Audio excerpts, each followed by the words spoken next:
Hello welcome to my channel రుత్విక్తో mummy. చాలా రోజులైంది కదండి వంట ప్రోగ్రాం పెట్టుకొని మనం యూట్యూబ్ ఛానల్లో. ఈరోజు మనం గుంట పులి పొంగరాలు అని చేస్తున్నాము. మ్యాక్సిమం అందరికి తెలిసే ఉంటుంది ఐటెం గురించి.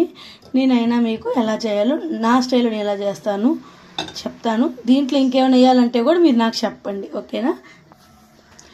దోశపిండి ఉంటుంది కదండి, దోశపిండిని మనం మామూలుగా ఎప్పుడు దోశలే పోసుకుంటాం కదా, దోశలే పోసుకోకుండా వెరైటీగా బోండాలు చేసుకుంటుంటాము. ఇలా గుంటపొల బొంగరాలు కూడా చేసుకోవచ్చు. ఫస్ట్ దోశపిండి ఈ కన్సిస్టెన్సీలో ఉండాలి, థిక్గా ఉండాలి. అట్లా థిక్గా కాకుండా పల్చగా కాకుండా ఉండాలి. ఇప్పుడు దీంట్లో మనం ఏమేమి వేస్తామో నేను మీకు చూపిస్తాను. కొంచెం సాల్ట్ వేసుకుందాము. నేను ఆల్రెడీ సాల్ట్ దోశపిండిలో వేసున్నాను, అందుకని కొంచెం వేసుకుంటున్నాను. మీరు తగినంత వేసుకోండి. ఇప్పుడు ఆనియన్స్, మిర్చి, కరివేపాకు, కొత్తిమీర కూడా వేసి దీంట్లో మిక్స్ చేసుకొని దీంట్లో వేసేస్తున్నానండి. మొత్తం వేసేస్తున్నానండి.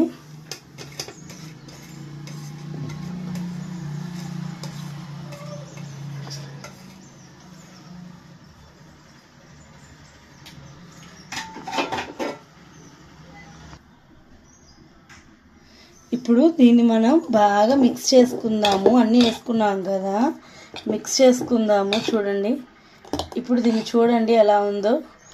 అక్కడక్కడ ఎర్రగడ్డలు తగులుతూ. మర్చిపోయానండి, 1 నిమిషం పచ్చెనగపప్పు కూడా నానబెట్టాను.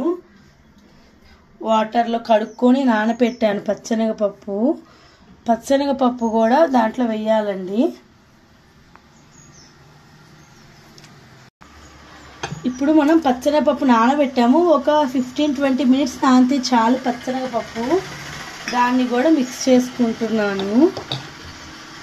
చూసారు కదా, ఈ ట్రిక్ ఇట్లా ఉండాలి పిండి అనేది. ఇప్పుడు మనం గుంటపులి బొంగరాలు ప్యాన్ ఉంది కదా, ఇట్లా దీన్ని ఇప్పుడు మనం స్టవ్ మీద పెడుతున్నామండి. ఇది కొంచెం హీట్ ఎక్కాలి.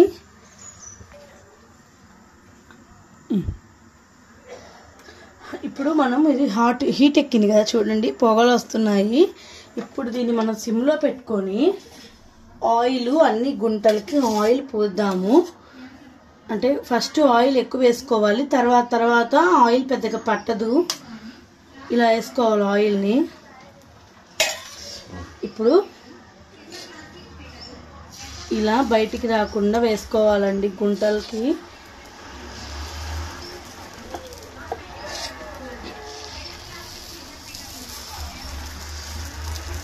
ఇప్పుడు మనం ఇది ఉడికినాక మనం తింటే పచ్చిమిరపకాయల టేస్టు, ఎర్రగడ్డలు ఆనియన్ టేస్ట్, పప్పు టేస్టు, పచ్చెనగపప్పు వేసాం కదా అది టేస్టు, అన్నీ పంటికి తగులుతూ భలే ఉంటుంది తింటుంటే. నాకైతే అలా భలే ఇష్టం అండి. మీలో ఎంతమందికి ఇష్టము? మీరు కూడా అలానే ఇష్టపడతారా? కొంతమంది పప్పులు ఇష్టపడరు కదా, అందుకని చెప్తున్నాను. ఇప్పుడు ఇలా పైన కొంచెం రౌండ్ ఆయిల్ అట్లా వేసుకుందాము. ఇప్పుడు మనం దీన్ని సిమ్లోనే పెట్టి ఇట్లా మూత పెట్టుకోవాలి, ఆవిరి బయటికి రాకుండా. ఈ మూత పెట్టిన తర్వాత కొంచెం 2-3 మినిట్స్ వదిలేద్దామండి. ఇప్పుడు మనం తీసి చూద్దామండి. చూసారు కదా, ఇలా వచ్చేస్తాయి. ఇలా అన్నీ ఒక రౌండ్ తిప్పుకోవాలన్నమాట. చూసారు కదా, అన్నీ తిప్పుకుంటే ఎలా వచ్చేసాయి కలరు. మళ్ళీ ఇప్పుడు ఒక 2 మినిట్స్ అటు పక్కకు కూడా ఉడకాలి కాబట్టి 2 మినిట్స్ చాలు. మళ్ళీ మూత పెట్టి మళ్ళీ సిమ్లో పెడుతున్నాను. ఇప్పుడు 2 మినిట్స్ అయింది, మనం చూద్దాము. ఫస్ట్ మధ్యలోకి తీసేసుకుందామండి, మాడిపోతే చూడండి పిండి కూడా బయటికి రావట్లేదు కదా. ఇలా అన్నీ తీసేసుకుందాము. ఇలా అన్ని ప్లేట్లో మనం పెట్టేసుకున్నాం కదా. దీనికి కాంబినేషన్ ఏంటబ్బా అనుకుంటున్నారా మీరు? దీనికి కాంబినేషన్ ఏం లేదండి, కొబ్బరి పొడి అయినా వేసుకోవచ్చు, కారం చట్నీ అయినా వేసుకోవచ్చు, మనం పల్లీల చట్నీ, వేరుశనగపప్పుల చట్నీ చేసుకుంటాం కదా అదైనా వేసుకోవచ్చు. కానీ మంచి కాంబినేషన్ మాత్రం కారమేనండి. ఈ కారం రెసిపీ మీకు కావాలంటే నాకు కమెంట్ చేయండి, నేను ఖచ్చితంగా మీకు ఇది ఎలా చేయాలో కూడా చూపిస్తాను. ఇప్పుడు దీన్ని టేస్ట్ చేద్దామా మనం. నేను చేసుకుంది ఎలా ఉందో నేనే టేస్ట్ చేస్తానండి. బా సూపర్ అండి. చూసారు కదండి, చాలా బాగుంది. నేనైతే టేస్ట్ చేశాను.